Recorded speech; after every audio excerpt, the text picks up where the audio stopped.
আসসালামু আলাইকুম। আমাদের ঘরে টুকরো কাপড় এবং এরকমের ছোটোখাটো টুকিটাকি ব্যাগ থেকেই থাকে, যেগুলো ব্যবহার করার মতো থাকে না, সেগুলোকে আবার মেকওভার করার জন্য আমার একটা আইডিয়া আছে। সেটা হচ্ছে, দেখুন, এক টুকরো কাপড় নিয়ে নিয়েছি চারকোনা, এবার দুই গাছ থেকে ভাঁজ করে দেখুন নিয়েছি এবং চারোপাশ থেকে এরকমের সুন্দর করে ভাঁজ করে একটু একটু করে সেলাই করে নিব।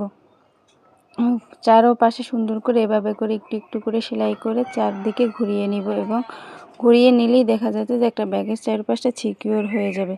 আপনাদের সাথে আমি পুরোটাই দেখাচ্ছি। দেখেন, এইভাবে করে একটু একটু করে আপনারা ছোটো ছোটো সেলাই দেবেন এবং বারবার তুলবেন আর উঠাবেন।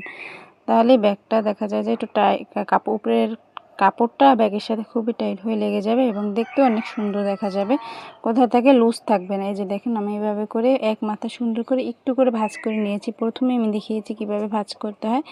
এ পর্যায়ে দেখুন, আমার পুরো একটা সম্পূর্ণটা ভাঁজ করা হয়ে গেছে এবং একটু একটু করে ভাঁজ করে চারপাশ এভাবে করে সেলাই করে নিয়েছি। এই যে দেখুন, এটা হচ্ছে ফিনিশিং, যে লক করে দিলাম ভালো করে, সেজন্য এই দেখেন চারপাশটা ঘুরিয়ে আমি এভাবে সেলাই করে নিলাম। আমার ব্যাগটা সুন্দর করে সেলাই করা হয়ে গেছে। আপনাদের কাছে কেমন লেগেছে সবাই কমেন্ট করে জানাবেন।